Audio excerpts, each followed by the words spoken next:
The late afternoon sun dipped behind the old diner on the edge of town, casting long shadows across the parking lot where 19-year-old waitress Lena Dawson hurried out the back door, clutching a trembling little puppy to her chest. The pup, an abandoned mixed breed she had found shivering near the dumpster just minutes earlier, was barely the size of her hands, its fur matted, ribs visible through its thin frame. Lena was about to carry it inside when she froze. Standing near the alley entrance were 3 local bullies, young men in their early 20s who strutted through town as if everything and everyone belonged to them. They were notorious, loud, arrogant, and always looking for trouble. One of them, Brock, the tallest of the group with tattooed arms and a permanent smirk, spotted her immediately. Well, he sneered, stepping forward with heavy boots crunching on gravel. What do we have here? Picking up trash again, Lena? Lena swallowed hard. She had dealt with him before, nasty comments, mocking laughter, even once shoving her tray of drinks while she was at work. But today felt different. Today, they were in one of their moods, drunk on cheap arrogance and an empty need to intimidate someone. Just leave me alone, she said quietly, trying to move past them. But Brock blocked her path.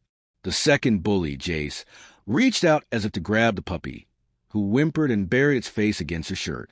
Let me see it, he demanded. We're just having fun. Lena stepped back quickly, her heart racing. No, he's scared. Please don't touch him. Her voice shook, but she didn't move aside. She gently turned her body, shielding the puppy from their hands. That's when Brock's expression shifted, from amusement to irritation. You think you're better than us? He snapped, stepping closer. You working in that greasy diner got you feeling tough? Lena didn't have time to answer before the third bully, Mason, shoved her shoulder. The sudden force nearly made her lose her grip on the puppy. The shove emboldened the others. One of them kicked at her leg, not hard enough to break anything, but harsh enough to knock her balance. She stumbled, tightening her hold around the pup so it wouldn't fall. Pain shot up her ankle, but she stayed upright, breathing fast. Stop it, she cried, desperation creeping into her voice. But the bullies only laughed. The puppy whimpered again, and Brock leaned in as if he might kick her a second time, this time harder, just because he liked the power it gave him. Lena braced herself, fear twisting her stomach. She looked around desperately for anyone, any passerby, any co-worker, someone who might see and help. The alley was empty, silent except for their jeering voices. Just when Brock lifted his leg for another kick, a voice cut through the air, calm, deep, and terrifyingly controlled. That's enough. The bullies turned. A man stood near the alley's mouth, his silhouette cutting sharply against the fading sunlight. Tall, broad-shouldered, with a quiet intensity radiating off him, he walked forward like someone who understood exactly how to end a threat in seconds. His boots were military-grade, his dark jacket pulled tight around a frame that looked carved from stone. The closer he got, the more the bullies faltered. Something about him, the way he moved, the way his eyes analyzed every detail, was not ordinary. He was no passerby, no harmless bystander. He was a man who had seen danger, lived inside it, and survived. Lena's breath caught as he stepped between her and the bullies. Without raising his voice, without even looking angry, he positioned himself like a human shield, solid, immovable, unshakable. Walk away, he said quietly. But quiet didn't make it weak. It made it lethal. For a moment, the bullies didn't know what to do. Brock tried to puff up his chest the way he always did, forcing out a laugh that sounded weaker than usual. Who the hell are you, he scoffed, though his eyes twitched with uncertainty. The stranger didn't answer. Instead, he tilted his head slightly, studying Brock with the expression of a man calculating a threat. The silence stretched, thick and uncomfortable, and suddenly Jace muttered, "Dude, look at his stance." Because the truth was obvious. The way the newcomer stood, feet grounded, shoulders relaxed, hands loose but ready, was unmistakable to anyone who'd ever seen a fighter. He wasn't just confident. He was trained, very trained. Finally, the man spoke again. Last warning. Brock growled and stepped forward, fist tightening. You don't tell me what to do, old man. That was the moment everything shifted. The stranger didn't move first. He waited, calm, steady, patient.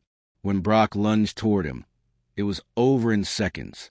A blur of movement, a twist of the wrist, the sound of gravel crunching as Brock dropped to his knees in shock. The man hadn't punched him. He hadn't kicked him. He had simply redirected the force, his movements so precise in practice they didn't even look violent. Brock sat there stunned, clutching his shoulder, his ego shattered in one clean motion. Mason lurched forward in outrage, but the stranger slid sideways, catching the man by the arm and guiding him face first into the wall with such effortless control it looked like a dance step. Jace backed away quickly. He's military, he stuttered. The stranger didn't deny it. His silence confirmed it. Finally, Jace lifted his hands, palms out. Okay, we're leaving, he sputtered, grabbing Brock by the shirt. Mason scrambled backward, rubbing his bruised face. The three bullies staggered away, cursing under their breath, too humiliated to look back. In less than 20 seconds, the alley was silent again. Lena stood frozen, still clutching the puppy, her heart thudding wildly. She couldn't speak at first. She had never seen someone defuse violence with such absolute control. The man finally turned toward her, the hard edge in his expression softening instantly. "Are you hurt?" he asked. His voice was no longer razor-sharp. It was warm now, steady and reassuring. Lena shook her head. I'm okay. You saved us." He crouched slightly to look at the puppy, who peeked at him with frightened eyes. "Little guy's had a rough day," the man murmured. He reached into his pocket and pulled out a small piece of beef jerky, offering it gently. The puppy sniffed, then devoured it eagerly.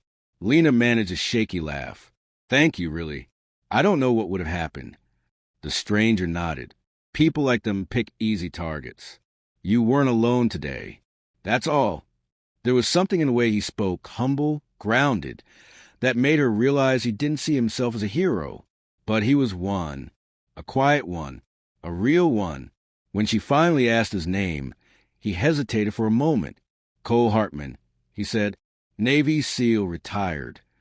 The word retired felt almost humorous, because nothing about him looked retired. He carried the presence of someone who had spent years stepping between danger and the innocent. Lena stared at him with newfound respect.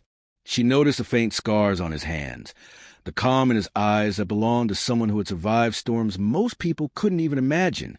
Cole gently inspected her ankle, checking whether the kick had done serious damage. "Just a bruise," he said. "But ice it when you get inside." His care surprised her. His strength had frightened off the bullies, but his gentleness made her feel safe, genuinely safe, in a way she hadn't felt in a long time. The puppy nuzzled his hand, as if sensing that this man was someone who protected those who needed it. Lena smiled despite the adrenaline still rushing through her veins. "I think he likes you." Cole chuckled softly. "Good. He deserves people who won't hurt him." Before leaving, he looked down the alley where the bullies had run off. His eyes darkened for a brief second, not with anger, but with the instinct of someone who has spent years assessing threats, eliminating risks. "They won't bother you again," he said with quiet certainty. Somehow, Lena knew he was right. As he turned to leave, she called out, "Wait! Can I at least thank you properly?" He paused, giving her a small, warm smile. "Take care of the puppy. That's thanks enough." And just like that, he walked off into the fading evening light, calm, confident, a silent guardian returning to a world that needed more men like him. Lena watched him go, holding the puppy close. She knew she would never forget the moment a group of bullies tried to break her courage, and a Navy SEAL showed them exactly what real strength looked like.